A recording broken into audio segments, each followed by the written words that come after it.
घरात भाजी नाहीये किंवा जेवणाला तोंडी लावायला काहीतरी हवंय तर फक्त आणि फक्त काही मिनिटांमध्ये बनणारी आणि महिनाभर टिकणारी मस्त महाराष्ट्रीयन खमंग खोबऱ्याची चटणी नक्की ट्राय करून बघा। तर मंडळी गेले 3 ते 4 दिवस झाले घरामधली चटणी संपली होती।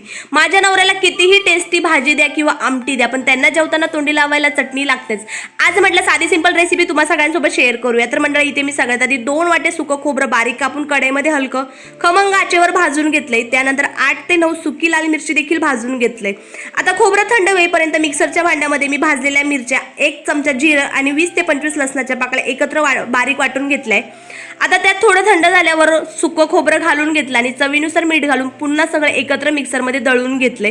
खोबरं छान बारीक होईपर्यंत वाटायचे म्हणजे चटणीची चव आणि टेक्स्चर दोन्ही छान येतं। तर मंडळी ही चटणी तुम्ही भाकरी, पोळी, वरण, भात, डोसा, इडली किंवा कोणत्याही जेवणासोबत खाऊ शकतात। अप्रतिम लागते चवीला। तुम्ही नक्की ट्राय करून बघा आणि अशा साध्या सिंपल रेसिपीसाठी मला फॉलो, सबस्क्राईब करायला मात्र विसरू नका। बाय।